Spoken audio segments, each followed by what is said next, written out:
Let the world hear his word.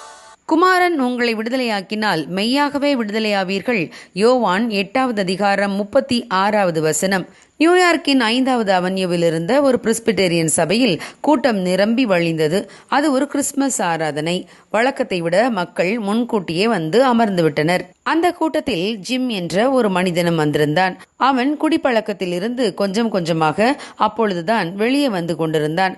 6 மாதமாக அவன் குடிக்கவில்லை. அவன் 11வது வரிசையிலே வந்து அமர்ந்தான். அவன் தன் குடும்பத்தை விட்டு பிரிந்ததிலிருந்து இதுதான் அவன் கலந்து கொள்ளும் முதல் கிறிஸ்துமஸ் ஆராதனை. அவனுக்கு 2 வரிசைகளுக்கு முன்னால் 4 பேர் கொண்ட ஒரு குடும்பத்தினர் சேர்ந்து வந்து உட்கார்ந்தனர். கணவன், மனைவி, பிள்ளைகள் என்று ஒரு குடும்பமாக சேர்ந்து வந்து அவர்கள் உட்கார்ந்ததை பார்த்ததும் ஜிம்மின் உள்ளம் நொறுங்கியது. இந்த சூழ்நிலையை எவ்வாறு மேற்கொள்வது என்று அவனுக்கு தெரியவில்லை. மனைவி, பிள்ளைகளை நினைத்து உள்ளம் நொறுங்கியது. மனம் இப்போது மதுபானத்தை தேடியது. எனவே அவன் ஆலயத்தை விட்டு வெளியே வர எழுந்திருந்தான். அவன் வெளியே செல்வதை பார்த்த போதகர் வேகமாக சென்று ஜிம்மை நிறுத்தி, ஜிம், எங்கே போகிறீர்கள் என்று கேட்டார்.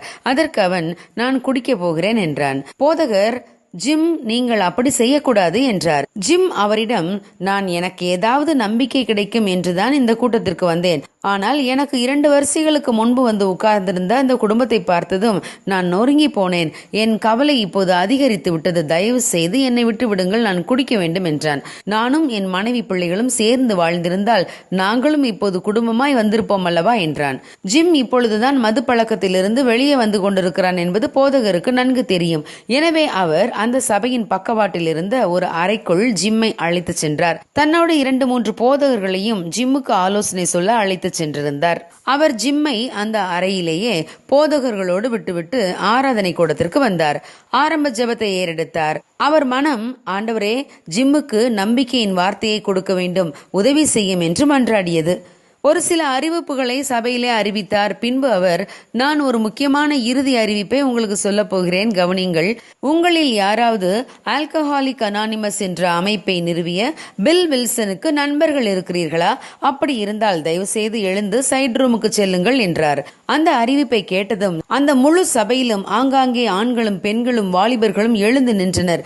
அவர்கள் வேகமாக சைட் ரூமுக்கு சென்றார்கள். போதகர் சபையிலே இயேசு மனு உருவெடுத்து பிறந்தார் என்று பிரசங்கம் பண்ணி கொண்டிருந்தார்.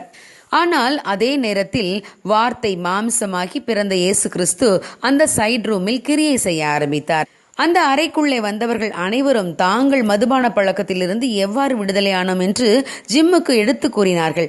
அதை கேட்டதும் ஜிம்முக்கு நம்பிக்கை வந்தது.